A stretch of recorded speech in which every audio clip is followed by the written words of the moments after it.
Welcome to Nowhere. I'm your host, Keegan Otwell. This interview is with Pepper. He's a traveler in his mid-30s that has been traveling off and on via freight trains, hitchhiking, vehicles, and bicycles, which is what he was traveling on when I talked to him in this interview. He fits into the same subculture I was in and around for a few years, but he's been doing this since he was 18. I use the word subculture loosely, but it's the best way to describe it. After all, we had our own words and phrases for things that only existed within that group. The main identifying factor between people in the subculture is that it is people who have become nomadic, learning to live on the road without any kind of income. Some work, but most rely on spanging, or asking people for money. The word is a mix of spare change, and it takes on different forms.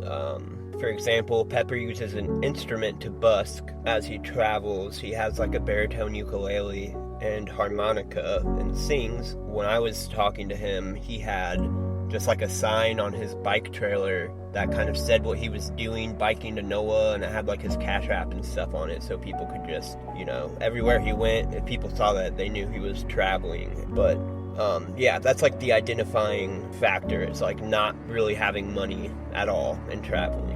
Some people work, and he has worked. This interview is a window into the life of someone who has been out there traveling off and on for 15 years and has struggled deeply with addiction for most of his life. He started using heroin at 15. Pepper talks about the PTSD that comes from taking part in and living around hard drug use. Beyond this, though, he has also witnessed multiple people get shot. One of those instances that he mentions is it's a shooting situation that was covered nationally at the time, or globally.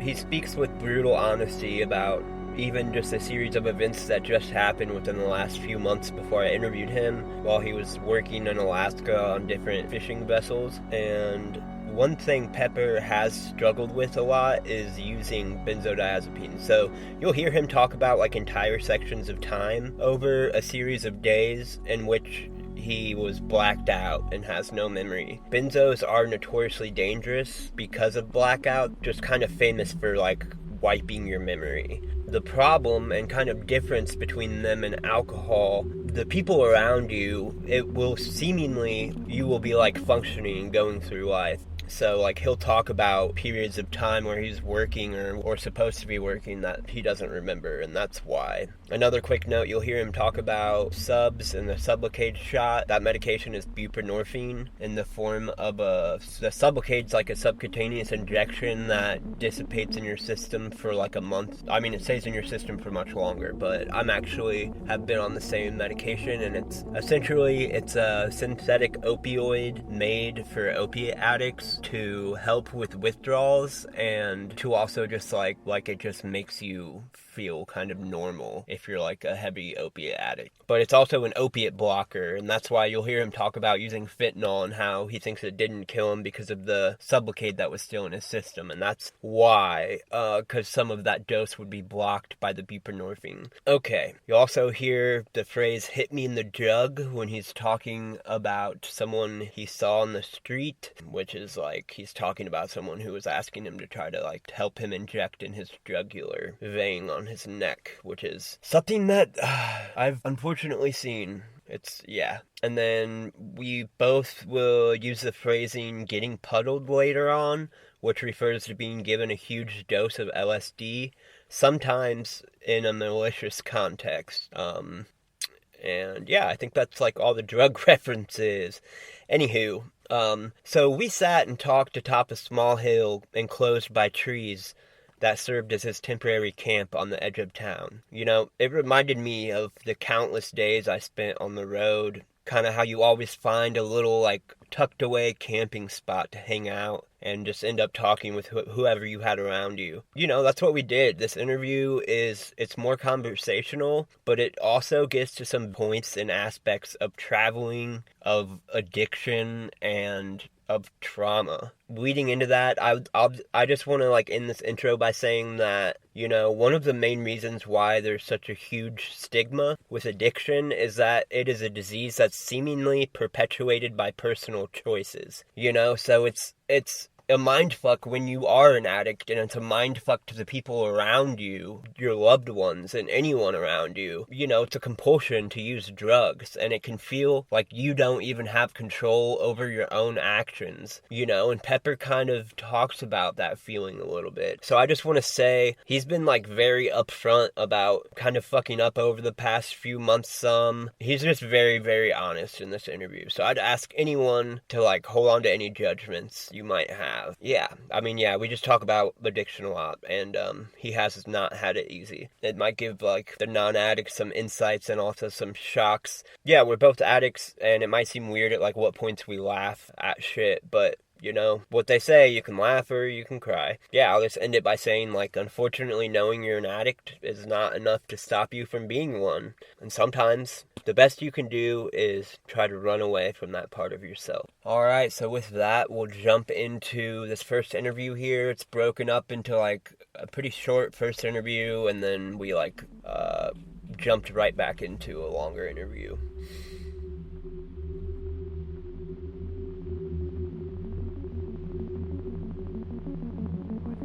I'm just gonna like ask you questions about your experience, and we'll just hop around. Yeah, that sounds good to me. My only concern is that I fucking ramble. I'll like go off on tangents, and then it'll somehow come back full circle. If I start just like rambling and shit, like you just might have to bring me back. I love to talk, I love to tell stories, and I fucking will talk myself into a loop until I will be like, wait, what were we fucking talking about? Like. So one of my first questions is just like, how or why did you start traveling? Well, I kind of had two like introductions to the road, and both were kind of in similar situations, I suppose. I was like 18. I had been doing drugs for a long time. You know, I started shooting up when I was really young. You know, it was a big part of my life and a big part of my friends' lives. And I went to like a long-term rehab when I was 17. They sent me out to Utah to one of those like wilderness things. The state did, actually. My parents ended up signing a conservatorship over to the guy who owned the company. I was 17 at the time, so they didn't need to. Okay. But then a week before I turned 18, basically what happened was they sent me to another rehab in the South Pacific, where in Western Samoa, you can't leave the country until you're 21. And so even though I wasn't a citizen, I still had to abide by their rules. And so I couldn't leave until the rehab said, like, you're ready to go. And the rehab was ran by this lady who like worked for the guy, like kind of took over my life. It was a little crazy. So how long was it long term? Like 3 months in Utah, 9 months in Samoa, and then I was in a halfway house that I was just talking about in Colorado for like 6 months or something. Wow. So the 3 months in Utah in America, and then they move you out of the country? Because I was about to, like, I knew this too, and other people in my group had, like, I was a little weirded out because they all knew where they were going, like, a month before they were gone, and they would never tell. They were like, I'm like, so where am I going? And they'd be like, yeah, and they'd like kind of skirt the idea and stuff. I could tell he brought it up to me in a way that like he was trying to like, because I was like, oh, well, if I'm going to be 18 in a program, like I can just fucking leave. And I knew that my buddy and my buddy Teddy had been out hitchhiking and hopping trains and shit. And so my plan when I turned 18 in the wilderness program was to walk out with a big pack and like be halfway ready to go. There's videos of kids in parks in downtown Utah talking to people who had just left the program like that, like walked out when they turned 18. One of the kids, there's like a pretty famous YouTube video. He was in my group. Macaulay Culkin was like in the same. I wasn't with him there. Fucking Nikki Sixx from Motley Crue's kid was in the group. Like famous, really weird famous people. Crazy. Yeah, it was a crazy situation. My mom like pulled some strings and like got me in, but it was like that was my college money. That was like, you know, any of the money, like my brothers went to school and shit. I didn't have money for it. And I think they even spent some of my brother's college money. It was not a cheap thing. Like, you know, even getting like scholarships and shit. But anyway, see what I mean? Long story short, no, you're good. I was in Colorado and I randomly like had made enough money to get the fuck out of there. And so I got a flight to Chicago. I had some high school friends pick me up. And I was kind of just like bumming around my hometown for a little while, sleeping on couches. And my friends that had been traveling, my old friends from high school, because we lost like 4 friends to heroin in high school. They all just left. They were like, fuck this, if we stay we're gonna die. We had all been going to jail all the time and just like getting in trouble. So where are you from? Where was all that going on? Outside of Kalamazoo, Michigan. Pretty much Kalamazoo. We spent, most of our time downtown and coffee shops and shit. So we left, we hitchhiked around the Midwest. You just left from that treatment center and met up with them? Or from the Oxford house? From the halfway house, I flew to Chicago. It seems like this is like has always been kind of what happens when I get back on the road, but when I had been in rehab, I was supposed to go to court for something and I couldn't go. And so I had a warrant out for it, and they had been looking on my Facebook or something, and they knew where I was, the cops did, and they came and took me to court. And even when I explained to the judge, and my mom even came and like vouched for me and shit, and they were just like, nope, and locked me up for like a few weeks. And so when I got out, I was just like, I'm fucking done. And my friends happened to be there, and they were like, let's go hitchhike to Ann Arbor, and let's go get on a train in Toledo. And so that's what we did. My first night on the road, I hadn't been drinking very much because my liver's always been kind of fucked. Got blacked out drunk, and we had been drinking this like red Crystal Light shit, and I was puking that all over, and everyone thought I was puking blood everywhere. And they was like, damn, like he's hitting it hard his first day on the fucking road.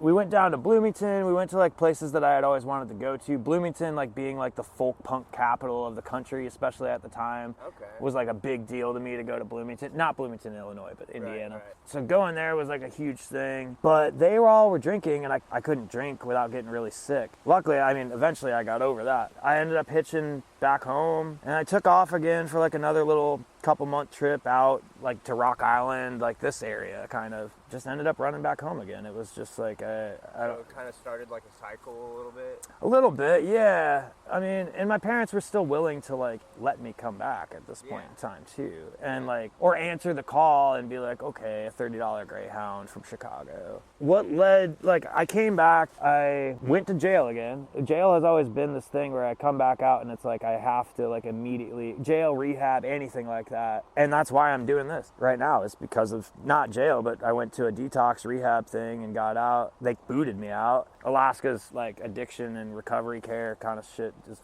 fuck. Yeah, so I came back to town. I did some cool shit. I like built this bike co-op out of my basement. Yeah, it was really fun. And I was a big part of the punk scene in my hometown, but then I started doing dope again and I couldn't stop. I got kicked out of the house that was... is it heroin or meth that's been your drug of choice? I always forget that meth people say dope too. Yeah, mostly heroin. I mean, I've done plenty of meth, but it's never really like, what goes up must come down. And for me to come down, it's usually dope or Xanax or something. But yeah, now with like these past few years since I've been on subs and the Sublocade shot so consistently for so long that it's not really my drug of choice anymore, you know? Like Kratom doesn't do anything, no opiates do anything. I can smoke Fenny and shoot it up and I won't get high. I'll eventually black out and then I'll come back from it and just be feeling like shit. It's just so, it's not my drug of choice anymore. My drug of choice nowadays is probably crack. Damn, we are very similar. Yeah. It's just not worth it. It's just so not worth it. These past few times that I've relapsed, it's been... Are you on the shot now? No. When was my last shot? In June. Okay. But there's enough in my system to still... if it wasn't for it, man, I'd be dead. I'd be a fucking dead man right now, especially after this past summer. What kicked it all off in April is I went to Chicago on my way back to Kalamazoo to visit friends and family for the first time in a few years. I got to the airport and got on the L train and I didn't even make it to the loop. Like I was like, saw the train that was the green line to Garfield Park and I was just like, nah, I'm not even gonna go home. I'm just gonna go to Garfield Park. And $2,000 later, it was like 6 hours and I came out of a blackout. I'm in Gary for some reason and I don't have any of my gear. My banjo's gone. All my it's every time, man. But you might it might take some editing with this. Oh yeah, you're good. But back on kind of what I was saying, like jail and rehab and stuff has always been a catalyst for that. I was running this punk house, running this bike project, doing cool shit. I relapsed like 6 months later. It was like I got kicked out for stealing everyone's rent money and fucking everybody over. And my good buddy happened to be coming back through town. I don't want to say too many names right now, especially. You can just use the letters or whatever. Any other time, like, of my life, he wouldn't have mind, but I'll touch on this more later, but we're not really, like, friends anymore, and it kind of sucks, and I just don't want to. Yeah, especially this summer, there's just a lot of people that were involved where it's like, I'm so embarrassed, like, it's why I left, you know?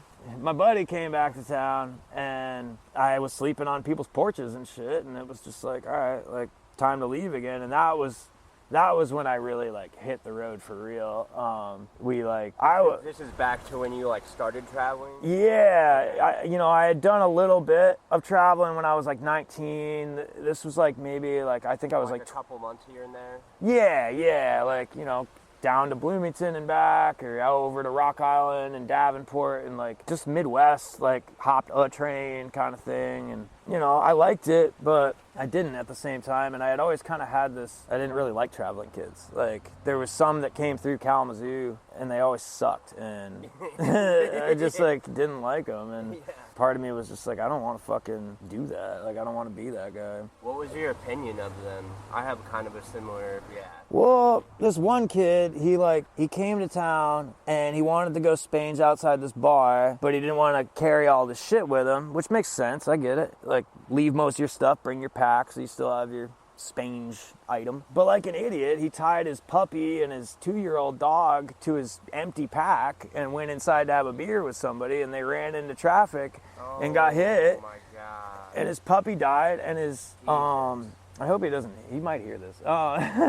His puppy died, and his fucking his other dog had like a permanently fucked up leg, and he didn't do anything about it. He like never took her to the vet, never did shit. Whatever, at the end of the day, like whatever. I've probably done worse, but like it didn't leave a good taste in my mouth, and it happened at my girlfriend's house. You know what I mean? So it was just like she didn't want him around. I ended up kicking him out, and like it was just like nah, fuck traveling kids. And then we had some others that like stayed at my house and needed bikes. That I was building, and then stole them or sold them for crack, or it was just like, you know what, fuck these guys. And the only train kids I ever really liked were my friends from high school, but anytime they came around, they were such dicks that like everybody else who was my friends was like, why do you even like these guys? Like, they're pissing in your room right now, like they're fucking destroying your computer. It's like, well, they're my best friends, like.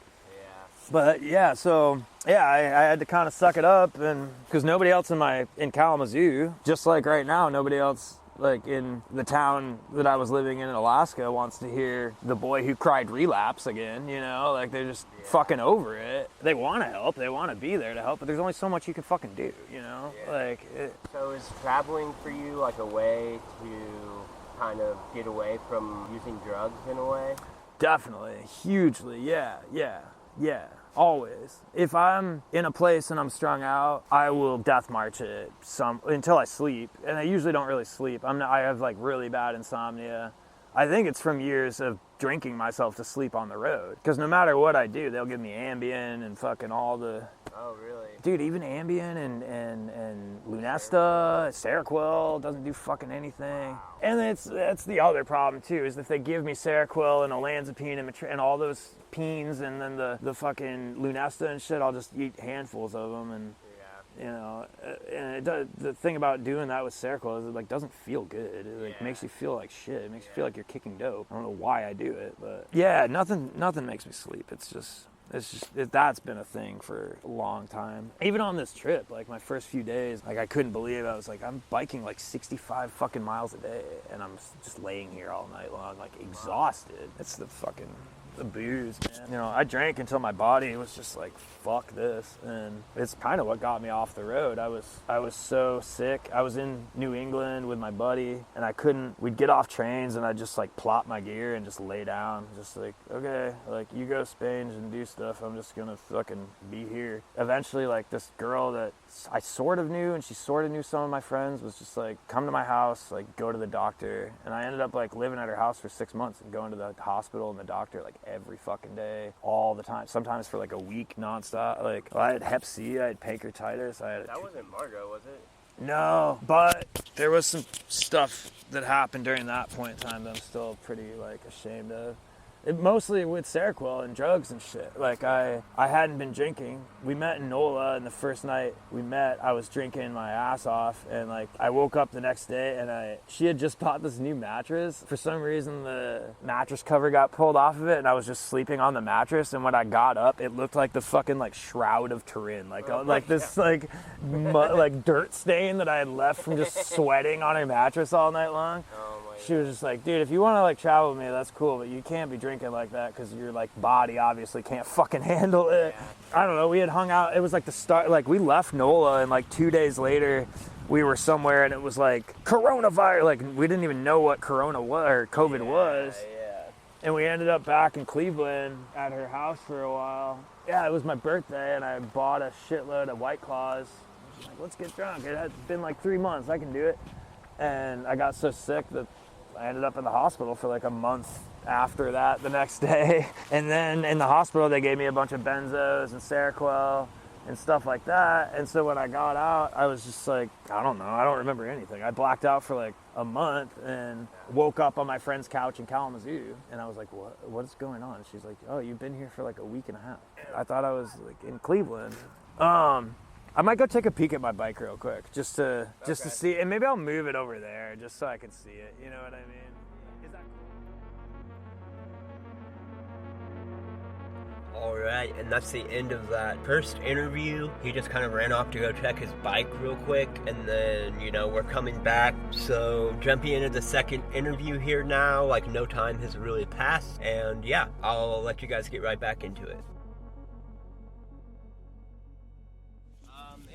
Yeah, you'll be able to hear me too. I don't know. I guess I kind of want to get to the more kind of philosophical aspects of traveling. Sure. Just like why people travel, or one reason why I'm doing this is because I think that like sharing people's personal stories can spread a lot of like compassion and understanding. Sure. And that a lot of people think homeless people are just like drug addict pieces of shit who just like I don't know. They just like don't understand, like, you know, some people just don't understand like what people have been through. Oh, sure. What they do. Well, I mean, how many times in your life and mine and whatever have people told us shit like, you know, just get a job, just do this, go get a, and it's like, what? Like, in what world? Like, is it just like, oh yeah, oh, now it's all working. Thank you so much. Like, you just, you opened my eyes. All I needed to do was get a job, and now I have a place and a car, and it's like, it doesn't work like that. And that's honestly like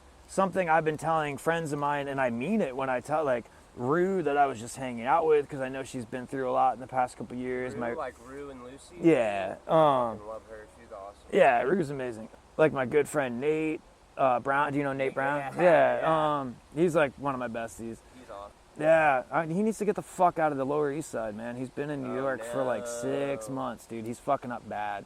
The other day I saw he was like made it all the way up to Plattsburgh, New York, and I was like, all right, like be smart. Like if you want to not be strung out anymore, don't go to Montreal. Like, but Plattsburgh's really rad. Like, and I was telling, like, cause I lived there for a while. I fucking love Plattsburgh. I was like trying to tell him like cool things to do there and this and that. And I have a friend there that like was about to go get him. And then the next thing I knew, he's like posting pictures back in the Lower East Side. I'm like, what the fuck, bro? Like, oh, I was sick. I had to go back. God damn it. And now he's like trying desperately to get somebody to buy him a ticket to Philly.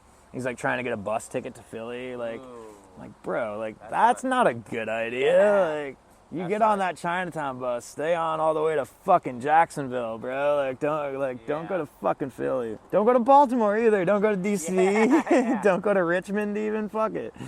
Don't even go across the bridge to Jersey. That's a bad idea too. It's all a bad idea. Ugh. Yeah, I'm trying to think the last time I saw him, it would have been out on the East Coast. Sounds about right. I mean, Nate, it's one of the things I really love about Nate is that he's like, fuck the West Coast. Hell yeah. Yeah, I feel that. I love the West Coast. I love how beautiful it is out there. I like San Francisco because I love the city. I don't necessarily like I don't hang out at like Haight-Ashbury and all that shit. Sure. So, like, fucking, I don't know, went through there a couple times and just like lived in Golden Gate Park, and I fucking love Golden Gate Park. It is fun. I like San Francisco. Yeah, I don't mind Cali for what it is, especially once you get up to like the Big Sur and Santa Cruz and shit. It's like, all right. Mendocino might be like my favorite place on the West Coast. That's So pretty fucking cool. beautiful. Yeah. It was almost a problem for me when I first went up to Alaska because I was so anti-West Coast, and it's like, especially in Homer, it's like literally as far west as you can be in the United States, like on the road system at least. And I mean, it's fucking gorgeous, that's for sure. Yeah. How did you start fishing up there?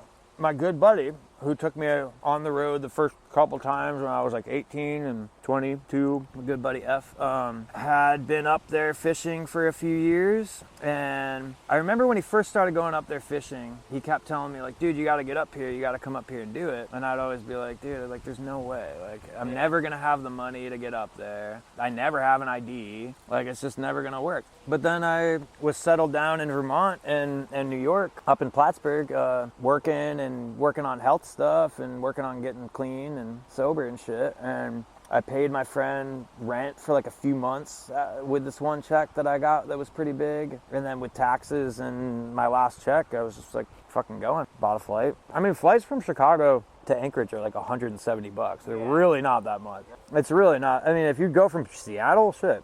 I mean, if you get up there, can you just get a job fishing if you get up there? Yeah. You will eventually. It just might not be the best situation. I was worried about it, which is weird because I had spent a lot of time on sailboats up in Canada and stuff. So it wasn't the water, but I don't know what freaked me out about it because people do die. I lost a friend this year. She boss from my wintertime job has a king salmon trawler in southeast Alaska near Juneau and all that. And I got kicked off the boat that I'd been fishing on for a while with my best friend and burned bridges with that friendship and the captain and the boat owner and other friends. Burned a lot of bridges. Yeah, my boss from the wintertime hit me up and was like, hey, so I know you're looking for another boat. Like, do you want to come fish with me? I know that she's nuts and I know that she's a heavy drinker, and I took that into consideration, even though I went and fished with another heavy drinker anyway, but I was just... They drink while they're fishing? Oh yeah, lots of people do. Yeah, so I decided not to go with her. And then my friend Lauren went and fished with her. I didn't know that that's who she was fishing with. I just knew that she went out there to go fishing in king troll. And then we had heard that the Coast Guard was searching for her. And then a couple days later, we had heard that the Coast Guard called off the search. And then they had a memorial for her at this bar in Homer. And it pissed me off a little bit because I went with the girl that I was seeing this summer, and she knew Lauren had fished on the boat with my boss that I was supposed to go fish on, but she didn't tell me that. I don't know why. And it wasn't that important, but I just didn't like the fact that I found out at the memorial, like the boss lady was there, and then I'm like, oh shit, and like, oh wow, like, because I put myself in harm's way a lot this summer. I was supposed to fish on one boat, and I ended up fishing on like 5 or 6, like, just kept fucking up and getting kicked off boat. Yeah, it was bad. I probably can't go back. I'm gonna give it a little bit of time. Because I fucked it up a little bit. Yeah. That's for sure. Oh, drugs, man. Like, fucking, I went home, I relapsed in April. The girl I was seeing's boyfriend at the time, before they had broken up, bought my ticket, or helped buy my ticket back up. He like sent me money to get back up to Alaska or whatever. I don't even know how it happened, but I got back up there. I told my doctor, my doctor who gives me my subs and like other things, like what had happened, and that I was having like crazy panic attacks from it, and just from 2 weeks of smoking crack nonstop, it had like, sent my brain for a spin. And so she gave me like a shitload of Valium and Klonopin. Oh, wow. And it was kind of dirty because she knew that last year I almost got kicked off the boat with my best friend because she gave me Klonopin for the season, and I took them all, and I blacked out when we were like putting the boat in the water, and like it was bad, and I could have gotten hurt, bad things, and still ended up fishing with them. But then the same thing happened again this summer, and my skipper apparently took me aside and was like, I'm not doing this again, like you gotta go.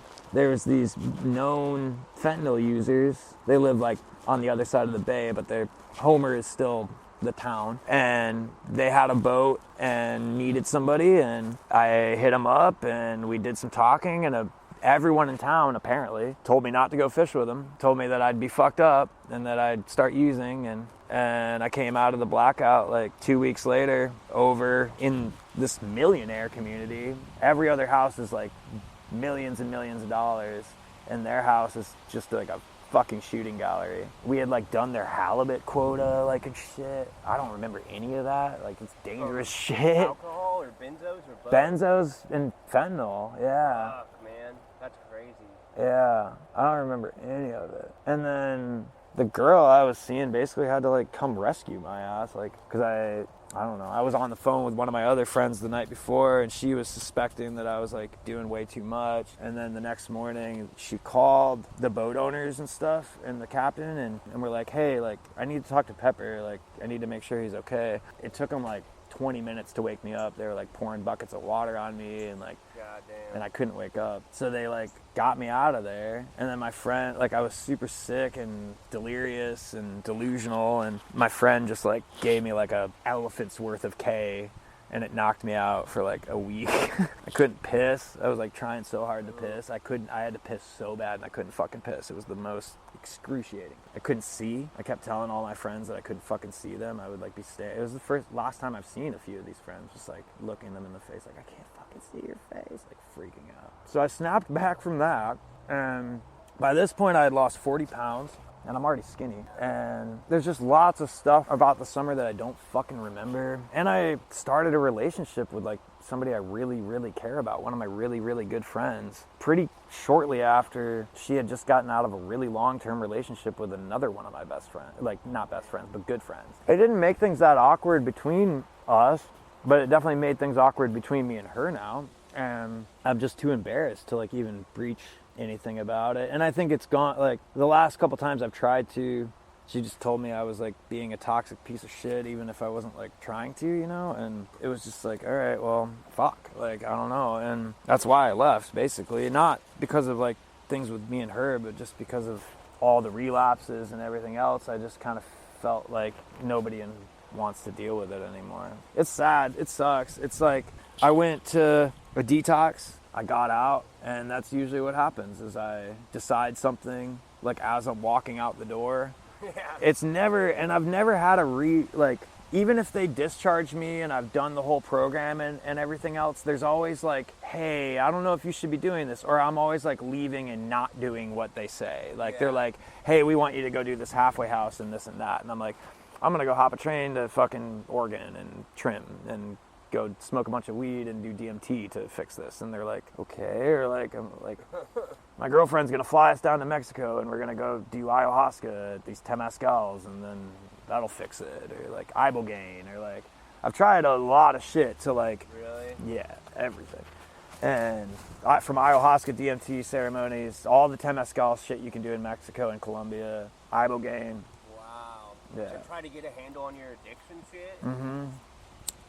Well, because it's ran my life for so long, and I see so many other people on the road who are able to enjoy their lives on the road, go do things that they want to do, go see stuff, go enjoy stuff.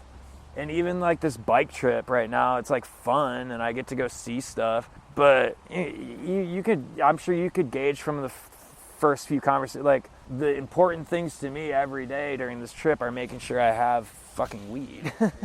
And like, it's, you know, it's the lesser of all the evils, obviously, but it's still a big fucking part of my life. And it's just, I love it, and I love the road, and I think, especially now that it's became such an escape route for me, like, it's gonna be hard to knock that off and be like, you know, next time something fucks up, I just gotta stay and deal with it. Like, it's really hard. You know, there's a million places in this country. Every state's got cool places, you know, like. Yeah, I can relate when, I don't know, traveling. I've seen people do it successfully, and I mean, at the end of my traveling, I was just in Olympia, living out of my car, doing heroin every day.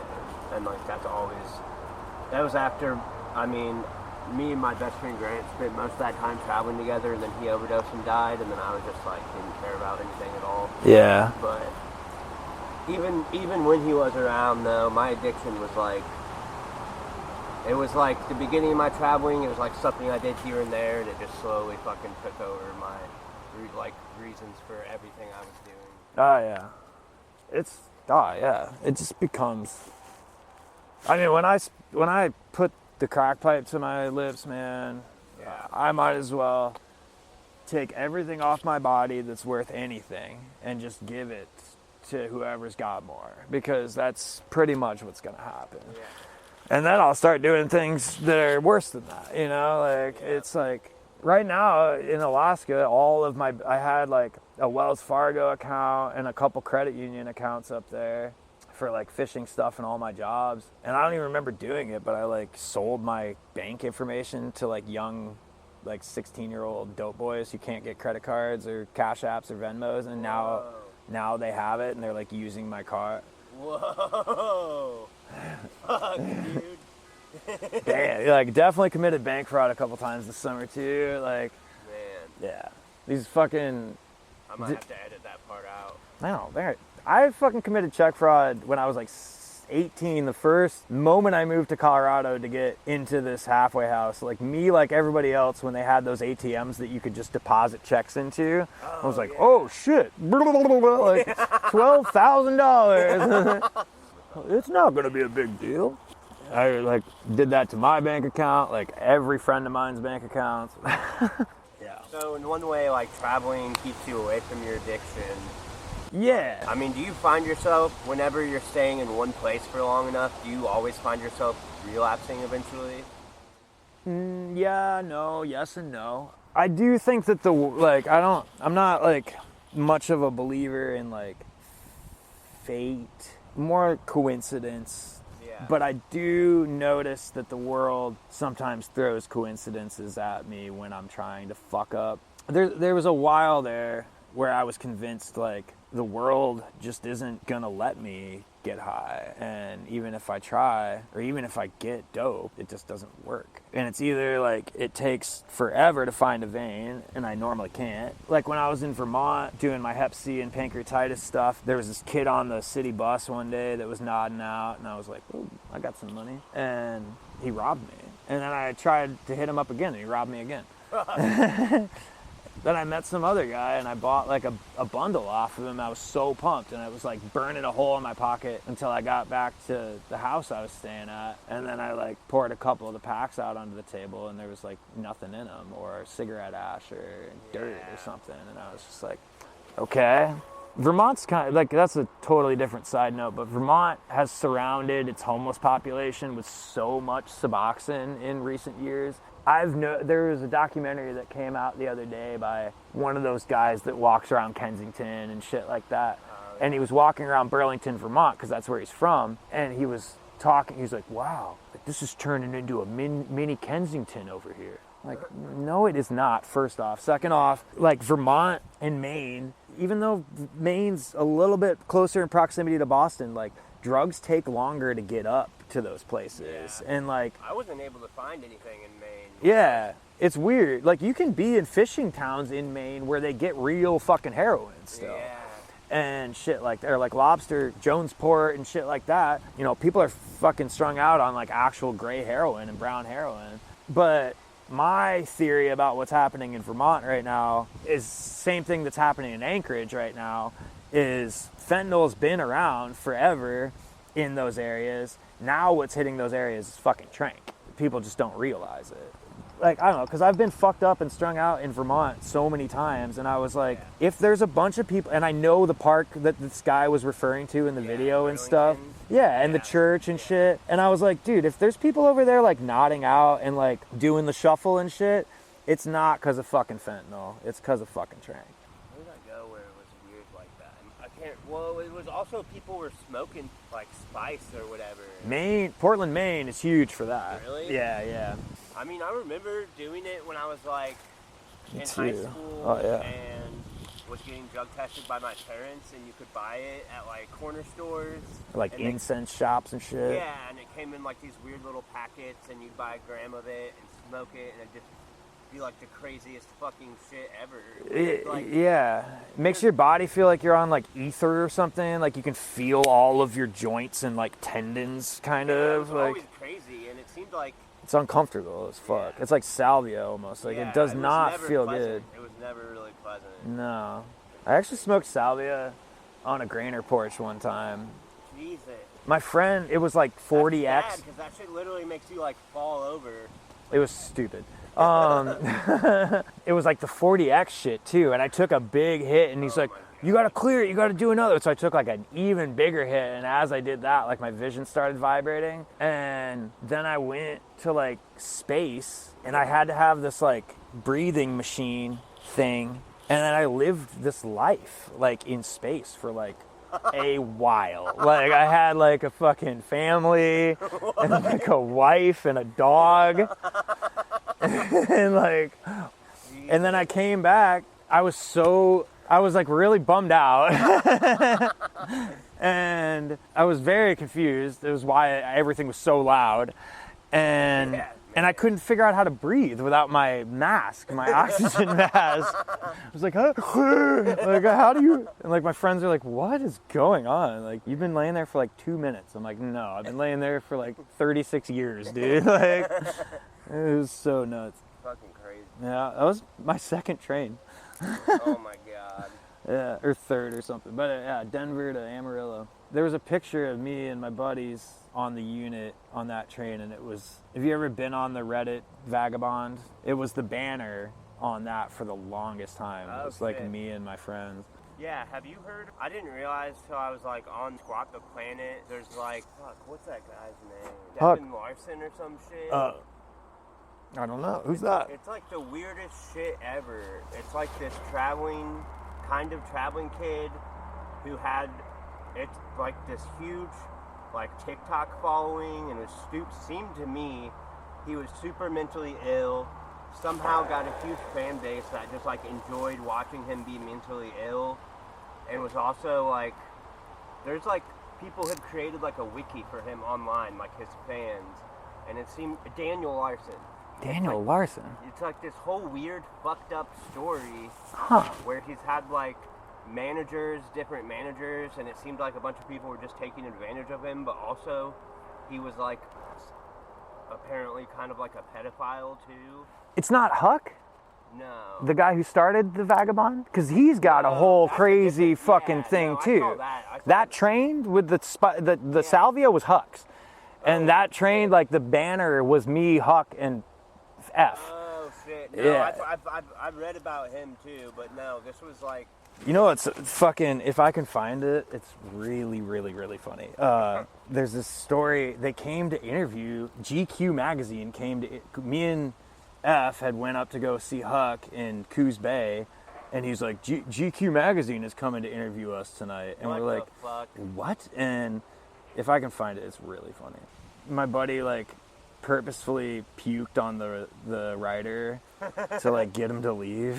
Yeah, so about him, I can't find it. I know it's around here somewhere, but he fucking was like telling that girl in Argentina or something that he, like, have you heard about that whole thing? I don't know. I read something. He was like using weird he like sexually assaulted her first off, but then he was using like weird like suicide tactic manipulation shit to like get her to send him money. And one time me and F and Huck were in Lawrence, Kansas, and we made enough to get a motel, and then we ended up staying in that motel for like 5 more days, and like Huck just like kept going and being like, hold on, and then he'd come back up and be like, oh, we got another night. And eventually, like, he was like, yeah, there's this girl in Argentina. Like, after, like, reading all that, I, like, put it together. I'm like, holy shit. Those times with Huck, he was probably, like, messaging her, like, I'm gonna fucking kill myself if you blah, blah, blah, don't send me money.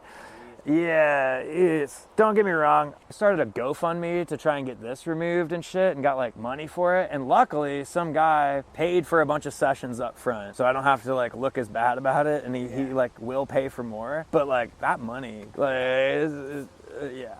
Did you actually want to get it removed? I've done 2 sessions.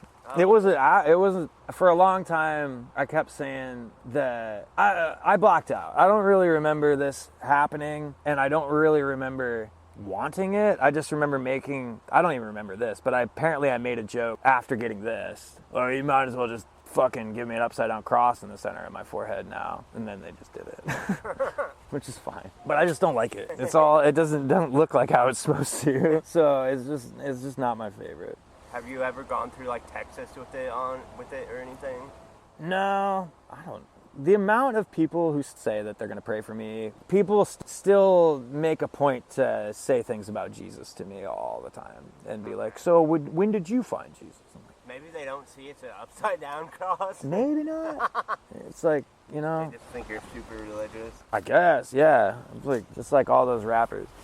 Yeah. So how old are you now? I'm 34. I'll be 35 in a couple weeks. That's crazy. So you've been traveling off and on since I was like 19, I guess. You know, I did take a couple years there and do things in my hometown. You know, I've just been up in Homer for the past couple years. What's like, I don't know, like your plan or dream, or like, do you want to like own some property at some point, or? Eventually, I think I'd like to. I don't normally, and maybe a lot of other people on the road can relate to this, but I've thought that I wasn't going to be around for that much longer, for so long that I've never really like looked that far down the line. Like there's things, shorter term things that I definitely want to do. I even say, you know, on my sign it says I'm going to NOLA, and I will go to NOLA, but my like end game for like what I need and want right now is to get to St. Louis. My buddy says I can stay there for a little while as long as, you know, I'm contributing and not fucking up. So like get to St. Louis, start door dashing or whatever else I can on my bike immediately to like make some money, and then save up enough to do my able seaman and like merchant mariner courses so that I can work on tugboats down the river, the Illinois, the Mississippi, the Ohio, and then work on lakers like through the Great Lakes and stuff too. Fuck, that would be sick.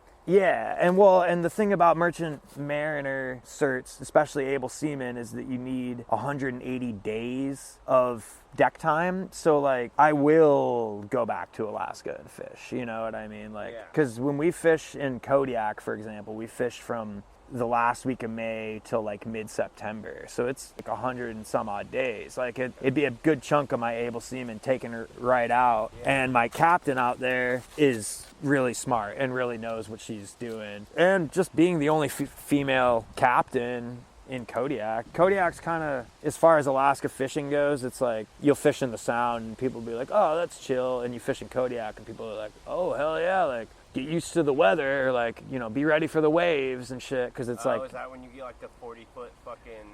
It's not as gnarly as like wintertime in the Bering, but okay. It is a lot gnarlier than the Sound or the Southeast or like other places. Bristol Bay is where like a lot of people go because it's like blown up. It's where all the sockeyes go, and it's a different kind of fishing. Where's sockeyes? Red salmon. So like there's 5 different subspecies of salmon. There's kings, cohos or silvers, sockeyes or reds, dogs or chums, and pinks or humpies. Pinks are the least desirable. They're like 22 cents a pound, and they're small. And they're mostly going for cat food, dog food, and canned salmon. But like when you catch Kenai River Reds, which is what I did this summer for a little while, or Reds in Bristol Bay, those are all going fillets at Costco. They'll have fillets that are like lighter and not as nice looking, that'll be like Atlantic farm-raised salmon. And then they'll have like the super red ones that are like amazing looking, that'll be like Alaskan wild coho. They're really good. But in Kodiak, we fish for pinks. We seine pinks, which is like you take a giant net and wrap them around the school and cinch up the bottom and then just dump the fish onto the deck. So you catch a shitload of them, which is good because, you know, they're not worth as much. What I did this summer instead was, it's called gill netting, and you just take this big net and you drag it behind you and they get caught in their gills. But since they're reds, like you won't have a set that's like 40,000 pounds, you know, which is what we've had before, which is crazy. But we will have sets that are just reds, and the net is completely full, all mile long of the net. I mean, it's pretty cool. It's definitely scratched that itch too. Like when my captain, my first year fishing, when she found out that I had worked on cod boats all winter just throwing fish, which is like you get on the boat and you spend 12 hours just like throwing fish into a bucket, and it's like 2 degrees and it sucks. And she knew that me and were train riders. She was like hired, like just because it translates really well. It's uncomfortable, but it's exciting, it's fun, dangerous. There's things that you do on the boats, the first few times you do them, you look like a fucking fool and it's really silly, just like anything else on the road. But then once you like get good at it, you can do it with like finesse and like swag, and it like looks cool. And like when you throw a rope to the other boats in like a cool way and it like lands right in their fucking hand, and you're just both like, all right. It is fun. And especially like gill netting and shit, what I was doing this summer, like you throw this buoy off the boat and then the net just goes ripping right next to you, and then the captain just like rips this net out. And when you set onto a school, it's crazy because you just watch the net, like all of a sudden just like a million fish are just stuck in your net, and you're like, how do you guys know when there's a school right by you? That was the craziest thing. In Kodiak, we can just see them. We're closer to the shore, we can see them. And you can see them jumping. Jumpers. That's our whole time when we drive around once the season's really getting going. It's like one person drives the boat, one person's looking for jumpers. Gill netting that I did this summer in the inlet, it's just me and my captain, so it's just us. But we're close as fuck to the peninsula, which is like where a good chunk of Alaskans live, and so we always have service, and it's chill. Some people put out their nets and they turn off their boat and they fucking go to sleep, black out drinking or whatever, and then when it's about to close at 7 p.m., they set an alarm for 6 and they pull in their net at 6, and that's them fishing that day. Yeah, my captain was like, we have this stuff called fireweed up there. It's this big plant that blooms. It's like a big weed, and the top of it gets red, and it's really pretty. And it blooms in like late June, and my captain was like, when the fireweed blooms, the reds will show up. And I was like, okay. He kept saying that over and over again. And sure enough, it was 2 hours before we could set. Technically, the state allows us to set between 7 and 7. And yeah, so I'm looking on Facebook, and somebody had posted a picture up on the ridge in Homer, which is like where the top ones bloom first. And one of the plants had started blooming. And I literally like look outside, and as I look outside, my captain comes running down the stairs, and I'm like, go running out the door, because I had never seen so many fish jumping in my life. It was crazy. It was like 4 football fields worth of fish just jumping. And so we have like a channel to talk to all the other Russians, because my captain's Russian. So all of a sudden, this little area where it was just us, we like surrounded the school with like 40 Russian fishing boats. And at 7 o'clock, it's like all these boats just going across the school, filling up. Everyone who was with us had to go deliver at like 11 a.m., like after like 4 hours of fishing, go back, fish again, go back, deliver. Like we all delivered like 2 or 3 times that day, which is fucking great. We haven't had a season like this since the 1970s. It was pretty cool. Last year, I made $7,000 in like 3.5 months. This year, I made $5,000 in 2 weeks. And I spent it all on a road trip to try and save this relationship I was in. I got paid. My truck isn't great, and I was like, let's just go on a little road trip to Anchorage and hang out and go camping. And we ended up the first night, like it was like a couple hours north of Anchorage, and the next day we went to a hot spring like pretty far out of Fairbanks, so like way further up north. And then I don't know what possessed me to do this, but the next day we decided to drive up to like the Arctic Circle and the Yukon River on the Dalton. And the Dalton is like probably the most dangerous road in America. There's nobody, it's only truckers, like 150 or so each way each day, and then a handful of people who are driving from Dead Horse to Argentina, or motorcycles or bikes or whatever. But besides like tourists just going up to see the tippy top of the world, it's just truckers for the oil fields, and the pipeline follows the road, so it's kind of like an access point to fix the pipeline and shit. It's like 650 miles of dirt road. Oh, Jesus. Yeah. So we drove a good chunk of that, and then we turned around, and there's this other road off that called the Elliott Highway that goes to this town called Manly Hot Springs, which is another hot spring. And there's 3 other hot springs off that road too, one of which the girl I was with had almost fucking died at this winter. They went to go there and got caught in a crazy snowstorm, and they all got frostbite and had to get rescued, and crazy shit. And right at the entrance to that hot spring, I blew a hole in my radiator. So I had to hitchhike pretty far to like get service. And then I spent a shitload of money on AAA premium because they were like, oh yeah, we'll get you from there. And then these like bougie dudes with a really bougie overland vehicle towed us on straps like 70 miles. Oh my God. Well, I had no brakes or nothing. Dead car, windshields just like getting covered with fucking mud. I couldn't see anything. Jesus. It was crazy. But they got us there. We hung out there for like a week until like I finally realized like, I don't know, some guy gave me some like radiator hole filler stuff that sort of kind of worked. I'll just say we were very lucky that Alaska has plentiful water sources. Because we were running through about like 10 gallons every couple miles through my radiator. Yeah. There was parts of the Dalton where they were doing construction and you'd have to follow a pilot car for like 35 miles, going 10 miles an hour in like a row of people following the same pilot car. And I'd have to like pull over, and I had water in gas jugs. And so people are seeing me like pour gas jugs into my radiator.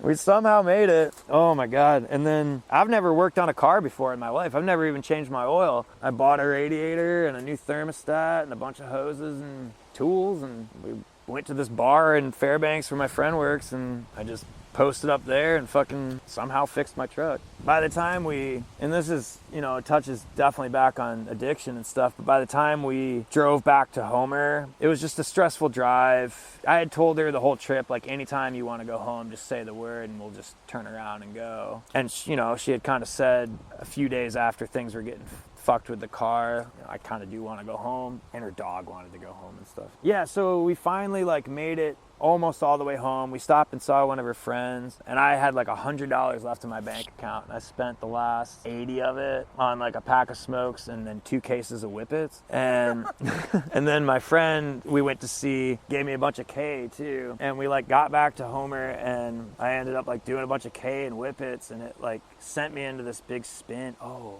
man. And then this girl OD'd in this car next to me at the library, and I had to go like Narcan her while I'm like all fucked up. And then the cops came. But it made me realize really quickly after doing all the nitrous and all the K, like I just went and drove to like the top of the world with somebody that I love so much that she makes me feel like my head's spinning around constantly anyway. Like there was no reason I needed to do any of that. The nitrous, first off, it was weird. Everybody else was getting high, and I could do like 3 charges in one balloon and it wouldn't do anything. It would change my voice, but I wouldn't feel it. And I kept saying that to them, and they're like, well, you're not doing it right. And I was like, I know how to fucking huff nitrous. Yeah.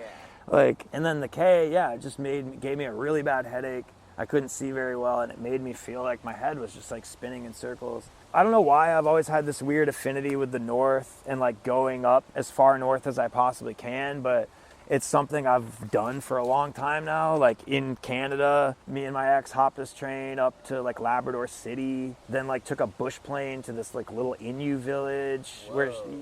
And like in Ontario, we hopped this train up to Missoni where there's a polar bear sanctuary. And I've been to the Northwest Territories and Yukon and like all over really, really far north. I don't know, it's just something that's always really had a big draw to me. So doing that, like the whole entire drive, like it was like bringing me to tears a lot. Denali, I'm obsessed with big mountains too, and seeing Denali, it was like, it was a lot. Yeah, a lot. And yeah, it did make me realize really quickly, like I didn't need any of this. I didn't need any of the drugs. Like all that I just did would have been enough for me to reflect on and just be like, in my head would have still been spinning just as crazily. Like, Alaska. It's a little much up there. Yeah. It's a cool, Homer, like for ex-train riders and shit, it's like really a cool place, and you're surrounded by a lot of really good people. I just fucked up enough this summer to where I'm so embarrassed and I just don't even know where to start. I blocked everyone I know on Facebook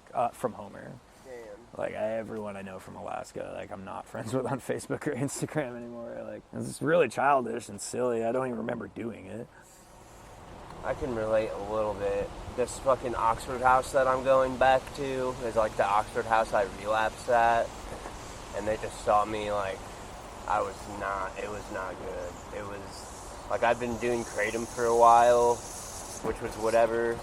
But then I just decided one day I just like went to the liquor store and then went and bought crack, and then the crack dealer was also selling fentanyl, and then like within 2 weeks I was just fucking out of my mind. Gone. Yeah, and they just saw me. I tried to like, they drug tested me too, and I tried to like fucking beat the drug test and all this shit, and so being back in that house, it's like most of the guys are still there, but it's I don't know, it's a weird feeling. I bet, yeah.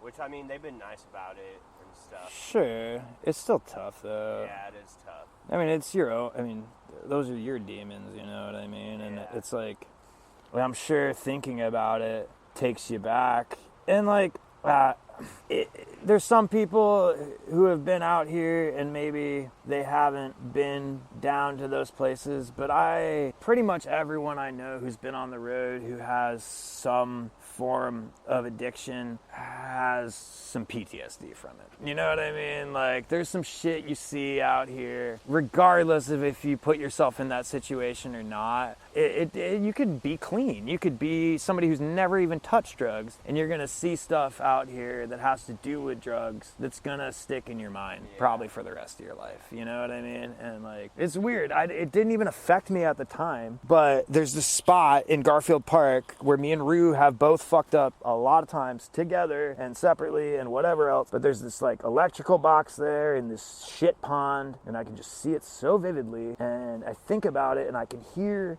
the L train. I can hear it be like, doors open on the left at Conservatory, doors open on the right at Pulaski, and then I can see this fucking bald guy sitting on his backpack with his mirror like, bro, can you hit me in the jug, please bro, please. And it's like, it didn't fuck me up at the time at all. Like, I didn't even fucking give a shit. I just told him no and walked away. But now he's like in my dreams and shit, you know what I mean? And it's like, I don't know. And just other weird things, you know, like other things that at the time I was like, this isn't that big of a deal. And then now I get like weird, like tactile hallucinations, or like, you know, just things that like creep up on me where I'm like, whoa, where did that come from? Or like, or, you know, with drugs and shit too, it's like gotten to the point where I can't even hear somebody sing or talk about doing them in any descriptive way without just like immediately breaking down, you know, like it like, I could talk about it. It's when I hear somebody talk about it, like maybe poetically a little bit or something, or how it feels. Yeah, or with that tinge of sadness that comes along with it, where I'm like, nope. And it's just, it's so not worth it. I don't know. You think I would have realized that, knowing what I know and having been up and down through it so many times. That's the thing about addiction, though, is it's like you can have all the knowledge about it you want, and it does not fucking help at all. Yeah. What scares me is like, I've had some rough bottoms, you know, like a couple years ago, for example, like I got robbed in Chicago. I was like in the loop and would make enough every day to still get high, but I wasn't eating or drinking water, and I was just deteriorating, and I passed out in front of this Starbucks, and the meanest EMT in the world like came and was like, oh God, it's a junkie having a panic attack, and she like dragged me down the street as I'm like seizing up and shit. And they put me in the psych ward in Chicago, which was hellish. And well, when I finally got out of the psych ward, they were like, hey, we'll give you a transit pass, Metra, South Shoreline, CTA, anywhere you want to go within the city limits that you can get to on public transit in Chicago, we'll get you there. And I was like, sick, Kenosha, Wisconsin, like I'm out of here. I got to Kenosha. That night is when cops fucking shot black dude in the back while he was getting in his car. Riots happened. I went to jail for no reason. I got out 2 days later, and that's when Kyle Rittenhouse came to town and was like fucking shooting fuckers. And if you watch that fucking video, you see my weird like losing his mind, skinny ass, like running around in Kenosha, like, what the fuck is going on? And then I went to jail again. Wait, so you were there when that happened? Yeah, and I didn't even mean to be. Like, that's what I mean about, like, I've had some pretty fucking down there bottoms. And then this year, too, like, when I relapsed, I was just like, fuck, like, thinking about that, like, damn, what is gonna be the bottom now that fucking flips it around for me? Because, it's so stupid and like almost like borderline sociopathic, but I'm like kind of convinced that I can't die at this point. I've like been saying that for a while.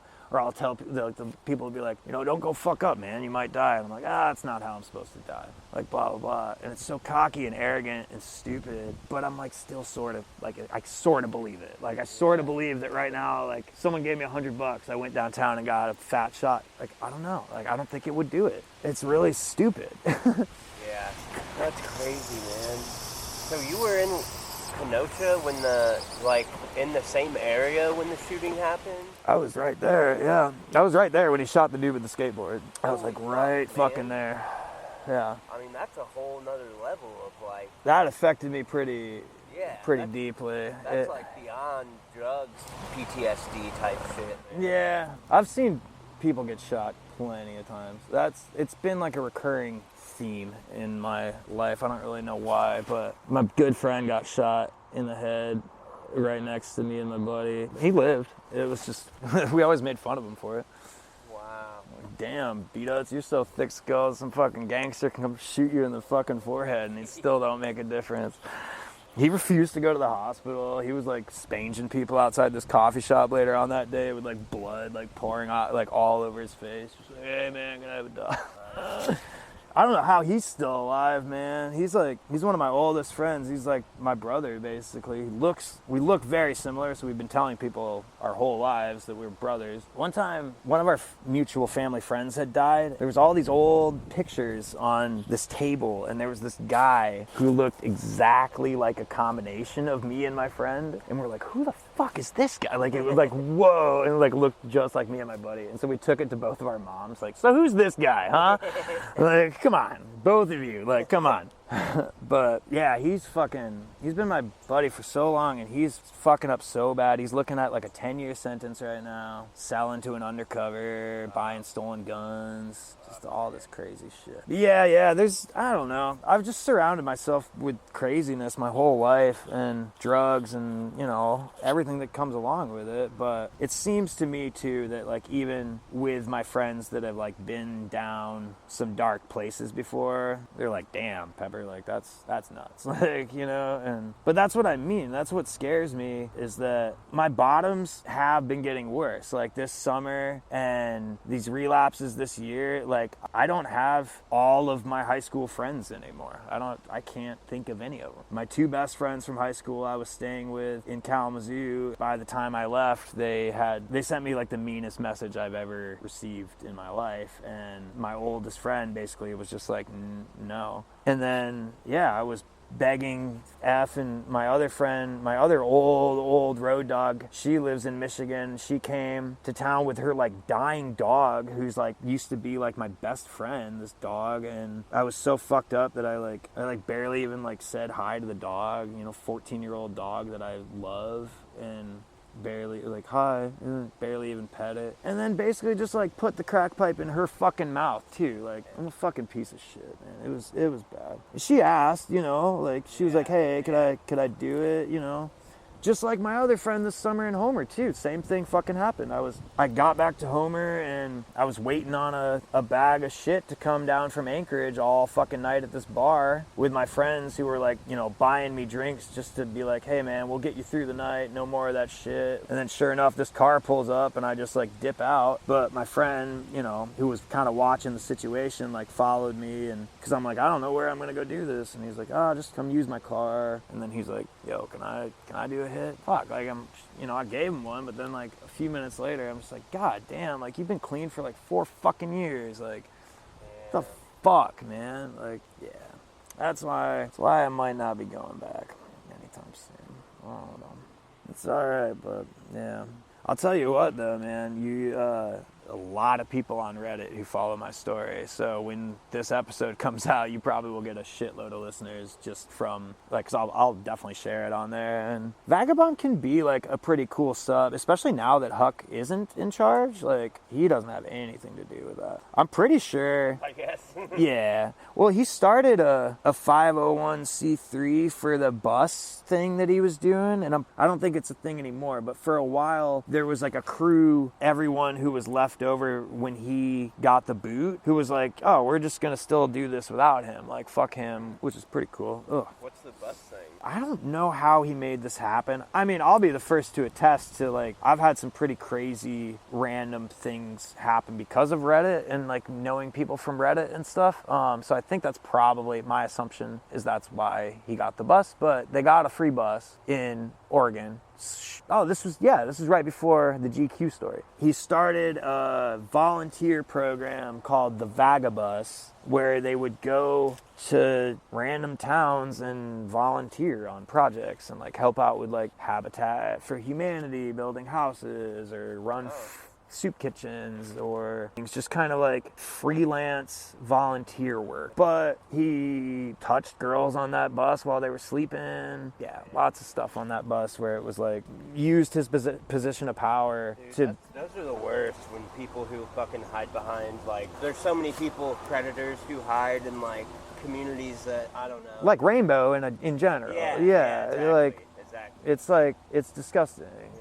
That's what turns me off the most about Rainbow is just like being on the road and being on the rails. Like, there's plenty of people that are out here for a reason. They're running away from things that they did elsewhere. But that community enables so much like shiesty nastiness, you know, and and just young girls and drugs that make you kind of debilitated. Like ketamine, man, like, I like it, and I like it for what it is, and it's been beneficial and therapeutic for me sometimes, and it's been the opposite sometimes too. I don't have much free will on that drug. I will do anything anyone tells me to do, and like, there's a reason I lock myself in my room when I do ketamine and do it by myself, you know. Like, I don't know, I've never really liked the Rainbow vibe anyways. No. But I've seen that vibe from Hate and Asbury too, and just like the people who like ghost the fuck out of people. It's like, oh, he stole a backpack, so we fucking puddled him. Now he's fucking mentally ill for the rest of his life. Yeah. It's like, wow, you are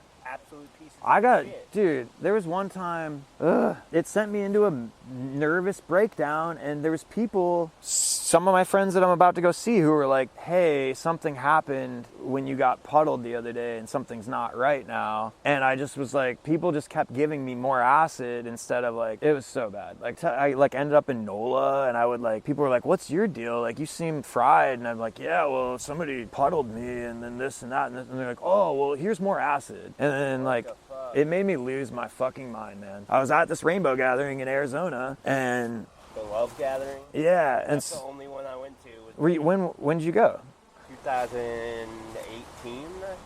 Who was like pirate camp there? Uki and Wino and them folk? I don't think so. I hung out a little bit at A camp. See, this year that I was there was no A camp. A camp was pirate camp. So it must have been a different year then. It was, I had just been, talk about, I had been in Canada for like 2 years. I'd been dating this girl from Montreal for a while. She was about to have a kid. Well, she was pregnant, and then I got deported, and then I flipped out and got held in jail in Canada for like 2 months. And it was my third time getting deported too, so it was a whole thing. If I get deported, if I go to Canada again illegally, I probably won't leave Canada. Well, for a couple years. But anyway, I was like losing it for that reason already. I was already like very upset. And then she got in a car accident and had a miscarriage.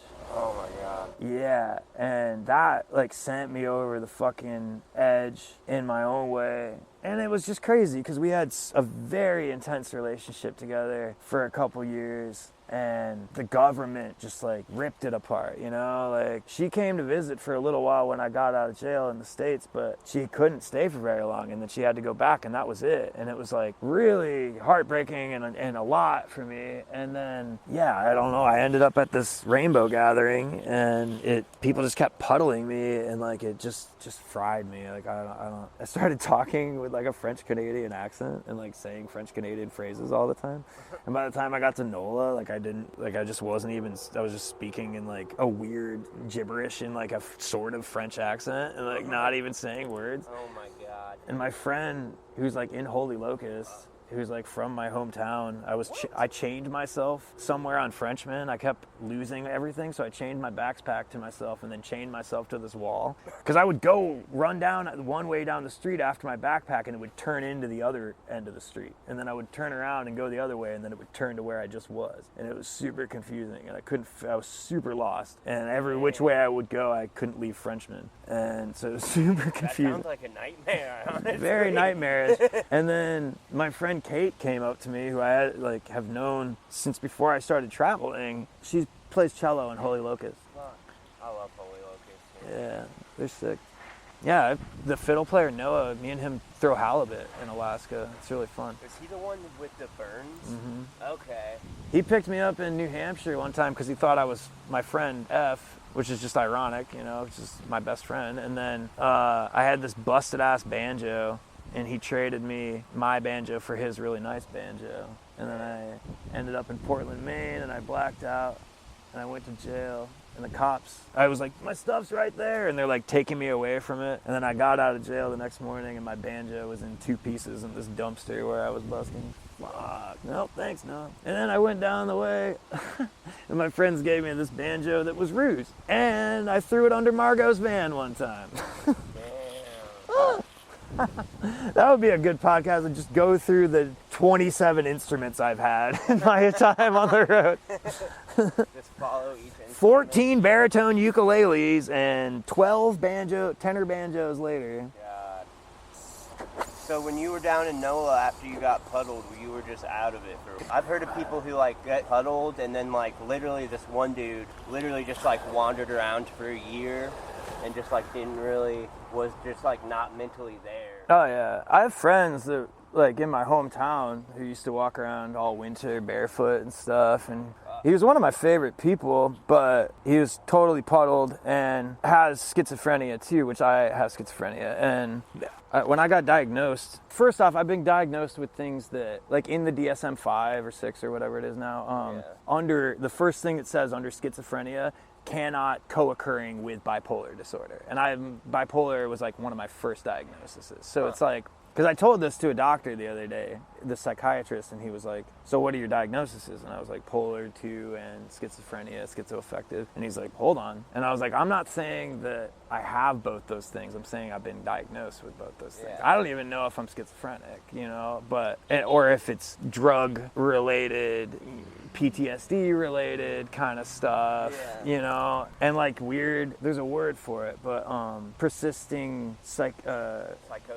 Yeah, but like psychedelic, like you still are seeing visuals and things long after trips. I can't remember what it's called. There was like a couple year period. Margot didn't even know that this was going on, and it was part of the reason why I was acting super duper weird when I was hanging out with her. There's multiple people I've dated that didn't know that this was going on, but I used to take like pretty heroic doses of Benadryl like all the time for a really long time. I've still got a lot of weird things from that, like weird music doesn't sound right a lot, or like I'll feel like I'm punching my hand through things or like objects, or I wonder if that's fucked up like other drugs for you, how you've been saying how like shit doesn't get you high. Crack is really the only thing that gets me, and weed, but like crack is like, I also think that there's a reason why I really like this THCA stuff, is because, and it's the way I smoke too, but I'll take like the biggest possible hits I can possibly take. What I've noticed with the high THCA stuff is that it's like a big like punch in the fucking face weed crack thing where you're like, really, really, really high for like 5 minutes, and then I'm just like back to earth, which is like precisely what I need, where it doesn't really like affect the rest of my day. Once every couple hours I can get a little head change. Like, it really does make a big difference to me.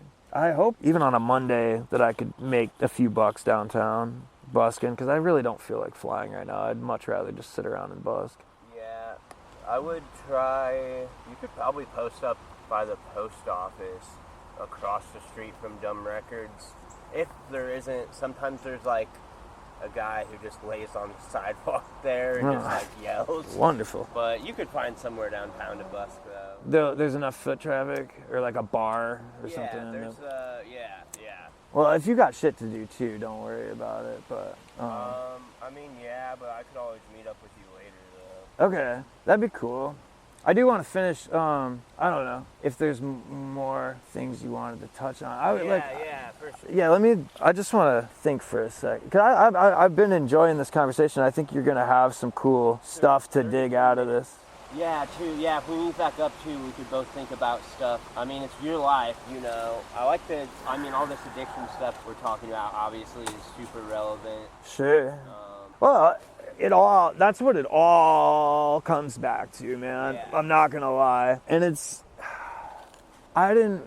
there was a few things that I said this summer that I thought were like, to the person I was seeing, that I thought were like really almost good things, but then looking back on them, I like understand. There's two things that stick out to me. First off, this is just bad. I told her that she's like heroin, because she is. And I've said that to other people, other friends of mine up there who know her and know me and know heroin. Yeah. And they're like, oh yeah, you hit that right on the fucking, plus she's got long legs. I don't know. I realized right directly after saying that I was like, whoa, that was actually a pretty fucked up thing to say. Like, and saying that you're like that, in all honesty, maybe she didn't really realize this, and I don't think I ever really said it, but just saying that you're like heroin still means that you're never going to be as good as it, you know? And yeah, and but that's like, I mean, when you're a drug addict, that's your scale of like, I mean, on one hand, I could see why you said that, but yeah, it is a fucked up thing to say.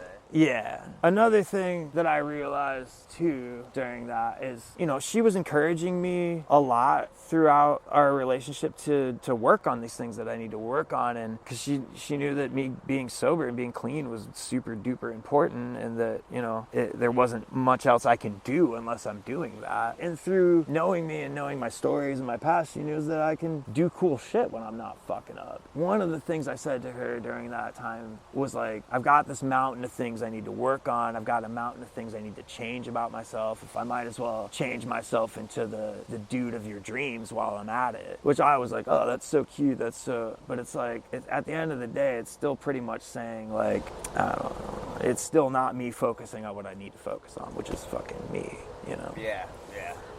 Yeah, I mean, that's what it all comes back down to with the friendships and everything, too, is it's like, you know, what they call in the 12-step program, like a living amends is like the only way, because when you're a drug addict, saying sorry just doesn't mean anything anymore to your loved ones, because everyone's already heard it so many times. Yeah, it doesn't, yeah. I have it tattooed on myself, because it's so fucking pointless, and I say it so, and I'm Midwestern as fuck, too, so I say it anyway. Like, yeah, totally.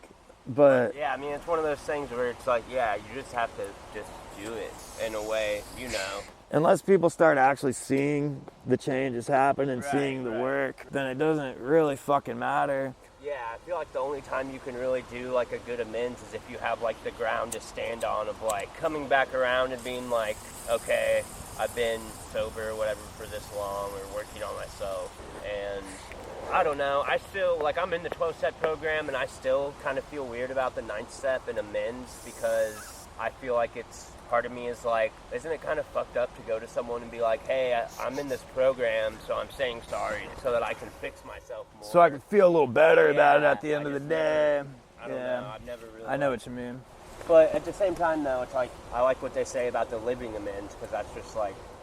I like like, it's been something. I have gone to a couple meetings lately, and I like being kind of a fly on the wall in meetings. Yeah. I like observing them kind of from that perspective, because in most of my travels, I've been a fly on the wall throughout. I was a fly on the wall through that Kyle Rittenhouse shit, like I've always kind of been a fly on the wall through any situation. And yeah, just to kind of quietly, like, no, I'm just here to listen today, and just passing through and needed some fellowship and some good people. Because I like still some of my favorite characters in my life that I've ever met, I've met at AA meetings.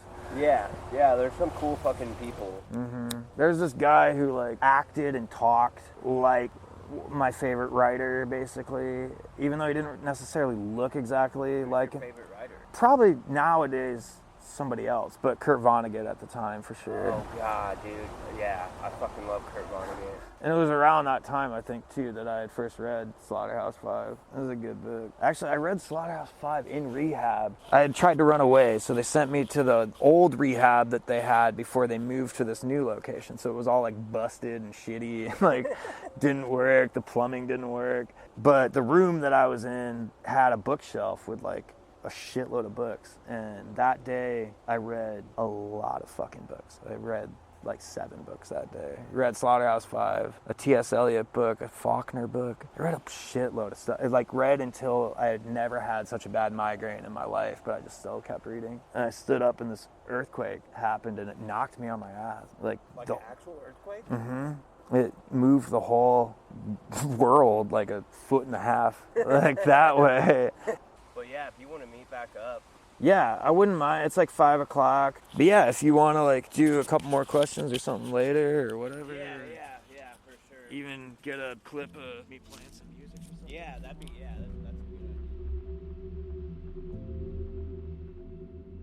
So that's the end of the main interview there. We've got one more short one ahead. And in this one, you're going to hear a song first. And like originally it was at the end of the interview, but I switched it to the beginning. So if people want to like skip the few minutes of us talking because of the audio, I just like want people to at least listen to the song. First, yeah, he plays most of it and then kind of stops when this guy mowing gets close to us. And then it'll kind of transition into a few minutes of us talking. I cut most of the interview because of just the sound quality, honestly. So it is only like a few more minutes of talking that I think is worth listening to. At the end of that one, it kind of cuts off a little bit abruptly towards the end of that interview.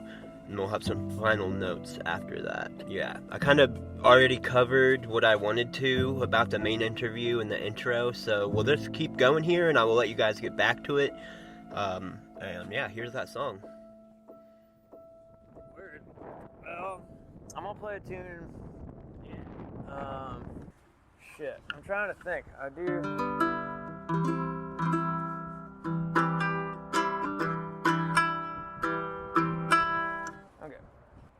I didn't write this song, but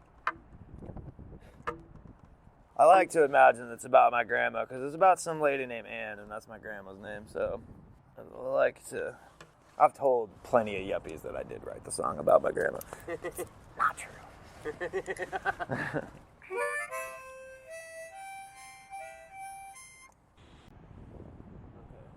Alrighty.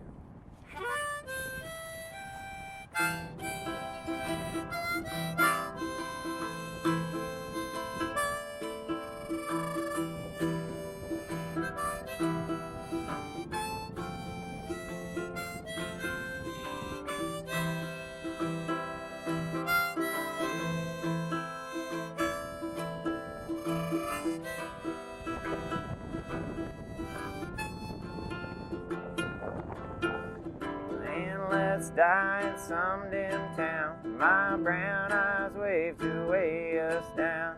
The candles round the tub will drown in our afternoon. Music from our evening parlor, darker than the autumn hour.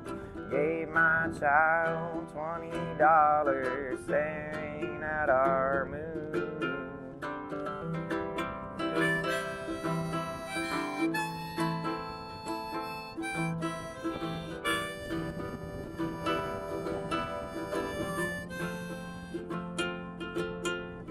Dark, damn men mud eat our house. In my dreams you bleed your blouse, and I smile from our sleep to douse the horror of this hour. A boy on dark hills, blurry crawling, rain's laid, shaking, porches falling, homes of all his friends just falling like the withering dark farmland.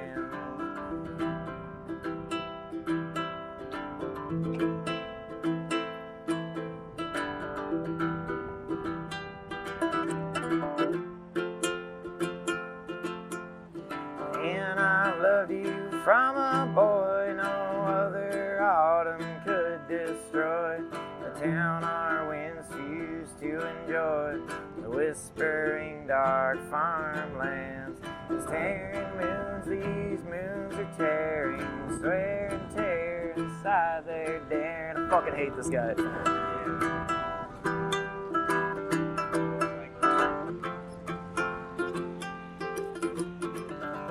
Alright.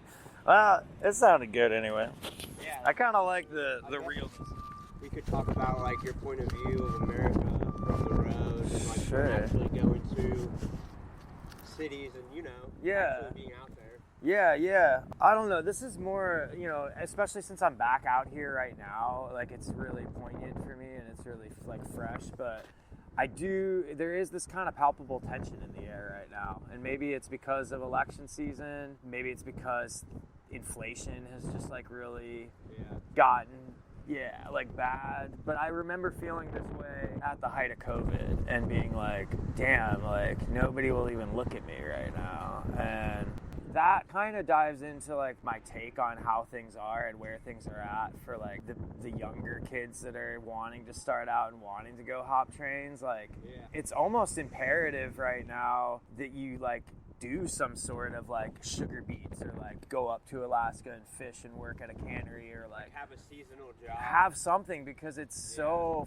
fucked out here. And like the kickdowns, like I used to hang out in places like the Bible Belt in the Midwest, and it would just like doing this right now, like just having my shit over there and doing what I'm doing, like it would just be nonstop drops. And like it isn't, and that's fun.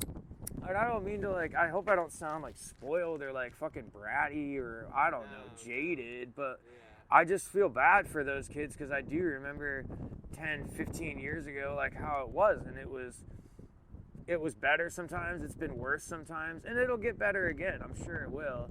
But I grew up with like a fair amount of privilege. Like I was able to go to like a really nice rehab when I really needed it because my parents saved the college money, and we didn't live in like an amazingly fancy place, but we lived in a nice part of town, and I don't know, I always kind of talk shit about the Crustafarians and like the kids, the trust fund kids and stuff. Trust punks. Trust punks, yeah. And I don't have a trust fund. I've never had it like that. I do have parents that give a shit, and when like I've been really, really, really down and out before, have helped me out with a bus ticket or things like that. Not recently.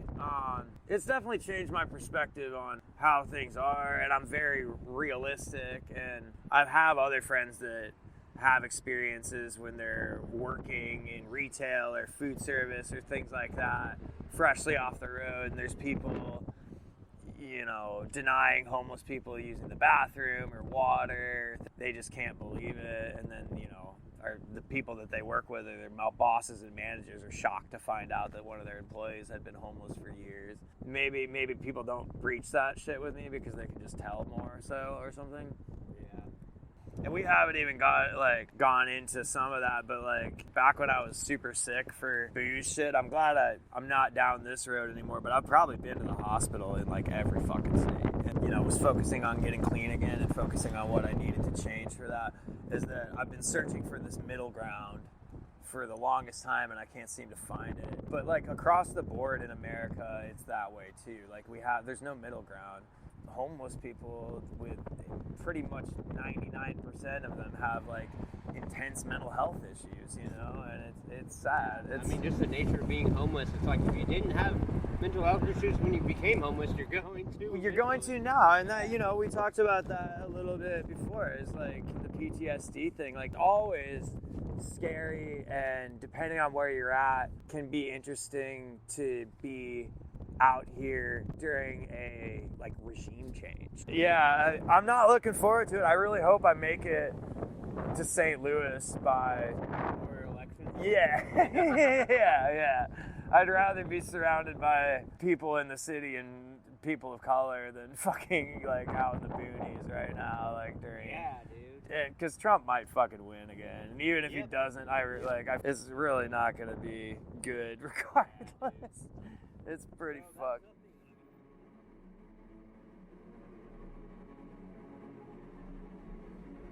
All right, and that's the end of the final interview. And I really just want to thank Pepper for being so open and honest with me about everything, you know, throughout the interviews. You know, I thought it was interesting what he was saying there at the end about kind of feeling this tension around the sense that he got traveling. And obviously this was recorded before the election. You can hear him saying Trump might win again. And yeah, he wasn't wrong. You know, he did give some good advice for people who are thinking about kind of living that lifestyle, that nomadic transient lifestyle. And I think the point he made about like having parents is a really good point.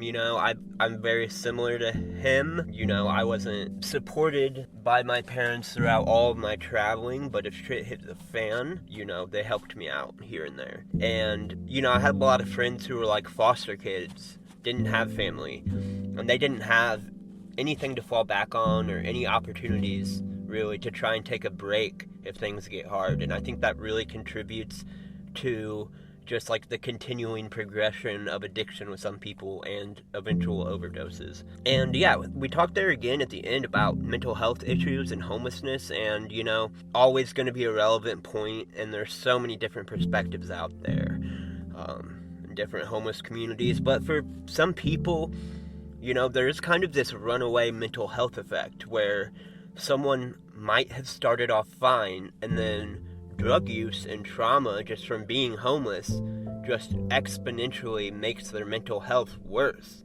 because it's like the environment you're in makes it worse, and then worsening mental health, you know, makes it even harder to get out of addiction and homelessness. So it kind of like creates this feedback loop kind of that feeds on each other. And you know, some people just lost out there. They will die on the streets. There are people out there who they're just going to get cremated by the coroner's office. There won't be a funeral, and the world will keep on going. Everyone has a story. No one like started off this way, and it's hard, you know. I experienced it a little bit myself. You know, when I started, I wasn't addicted to drugs, and by the end of the 3 years I was out there, I was an everyday heroin user who'd been in the same town for months and was slowly starting to use more and more meth, which did lead to a mental breakdown. And the only reason I was saved was because I did have family that cared. You know, I'm almost certain I'd be dead if it wasn't for my sister and my brother coming to get me, you know, and my parents for caring enough to facilitate that trip. And just a lot of people do not have that. So yeah, Pepper, thank you again for this whole interview.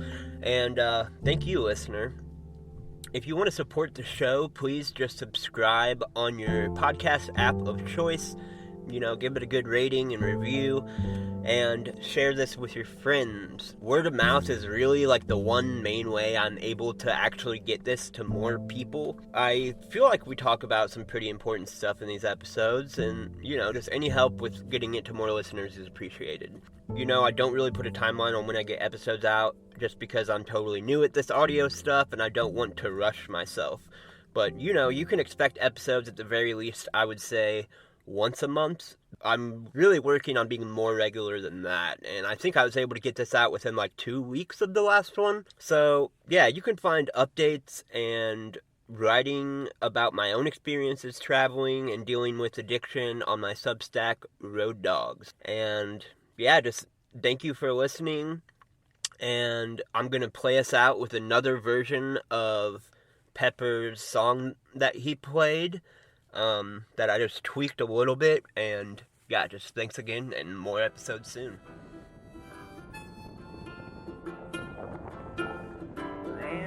let's die in some dim town. My brown eyes wave to weigh us down. The candles round the tub will drown in our afternoon. Music from our evening parlor, darker than the autumn hour. Gave my child $20 staring at our moon.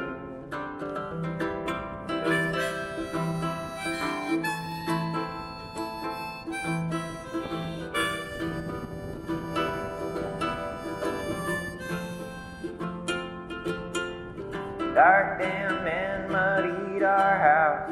In my dreams you bleed your blouse, and I smile from our sleep to douse the horror of this hour.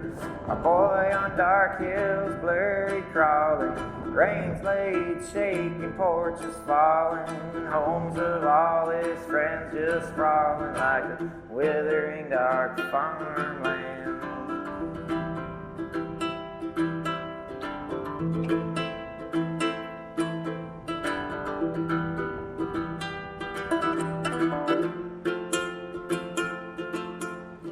And I loved you from a boy no other autumn could destroy. A town our winds used to enjoy, the whispering dark farmlands. These tearing moons, these moons are tearing, swear.